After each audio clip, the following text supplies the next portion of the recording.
Well, good evening, this is Hound Dog Steve coming to you on the 7th of November. And this is a story about proportional representation and how proportional representation would erode BC's democracy. Okay, now proportional representation is something that's very close to my heart, and I'm extremely disappointed that Justin Trudeau didn't pursue this as it was one of his platform promises, and I thought that this was a very, very good way for Canada to go. Okay, so this is the case against made by Jeff Plant, and he was British Columbia's Attorney General from 2001 to 2005, and he now practices law with Gall, Legg, Grant and Monroe in Vancouver. And he is basically saying that if you have proportional representation, that it so distorts the votes that you would never get a majority government, and that the Lieutenant Governor would be the one who is deciding, and of course the Lieutenant Governor is an appointed position, who should be making the government. And this is not exactly true.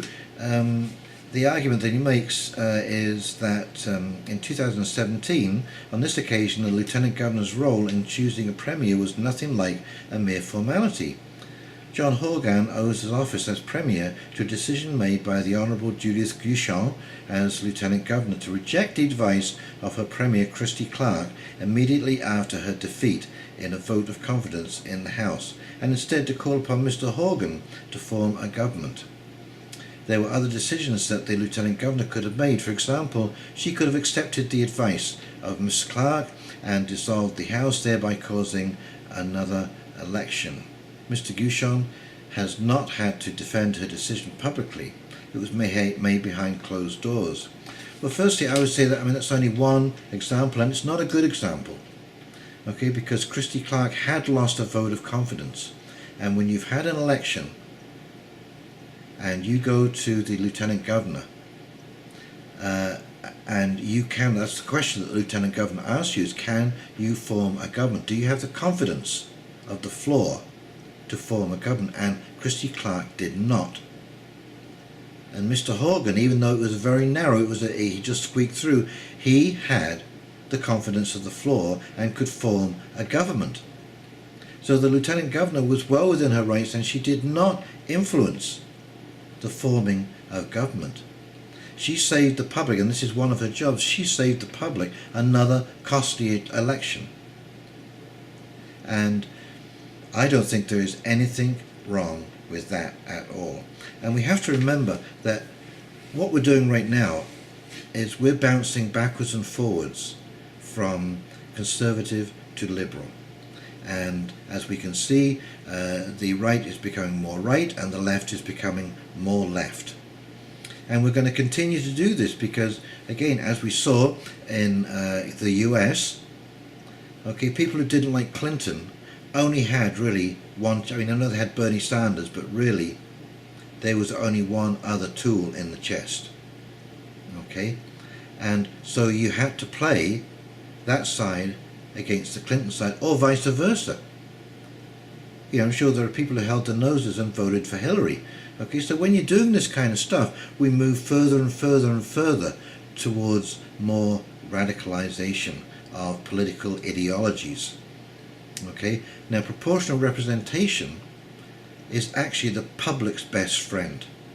And I would say that Holland ran a coalition government or a minority government basically from 1945 onwards, right up until the early 2000s, and were very successful because of it. Because they really did fulfill the will of the people, and at the end of the day, people are the best ones to decide what they want to see in their particular area. Okay, I think it is a good thing that we have minority governments, and it would stop this wild swinging. You want to know how you want to stop it. You install proportional representation as a form of democracy, and this is where the people truly speak, because every vote is counted.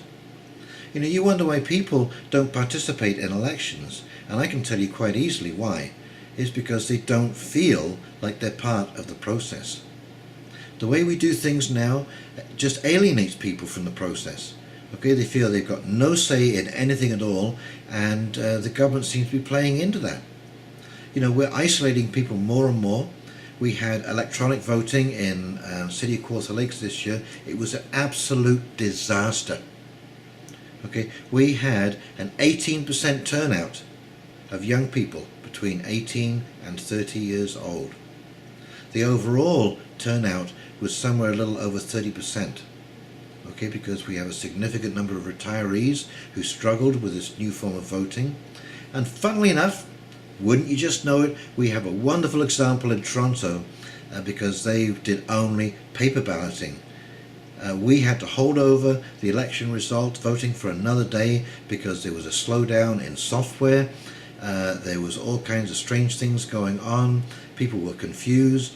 I don't know why you wouldn't have realized, because we've been trained to vote on a particular day that the majority of people would show up on the 22nd of October. And in Toronto, it went as smooth as clockwork. They got their vote read by about 10:30 or so, and they knew the results. We did not. We had to wait an extra day, and we paid $280,000 for that privilege. Absolutely crazy. I don't think we should do this ever again. And although I use technology and I'm a big fan of technology, I think that in elections, not only do you have to have transparency, but you must be seen to have transparency. Where there are scrutineers, watch the vote count, people make a paper ballot that can be recounted. Very, very, very important if we want to maintain any kind of semblance of trust, transparency and democracy. We need to go to proportional representation. And I don't care if this chap was the Attorney General, and even down here, I mean, it's kind of interesting. Okay, so he says, in such a world, it is more or less likely that there will be virtual stalemates, and where the decisions about who will be Premier ultimately has to be made by the unelected Lieutenant Governor. Such stalemates frequently happen in other proportional representation jurisdictions. The answer has to be, more likely, this is not the unintended or accidental consequences of a proportional representation system, it is the natural and inevitable consequences. How often? Oh, maybe not very often, but it will happen. See, he just said it happens very often in other proportional representation jurisdictions, but then admits that it doesn't really happen very often. Okay, and as far as I'm concerned, the public are the ones that are here to be served by the government. Okay, we must remember that. We're here to be served. That's why they're called public servants. And they hate it when you tell them that. But they named themselves. I didn't name them public servants. But that's what they are. We create the wealth, and they're our servant. Okay, well, I hope you liked and enjoyed that. This is Hound Dog Steve signing off, and please like and press that big red button to subscribe. It really helps when you do that. Leave a comment. I love to hear your comments, all of them, good or bad.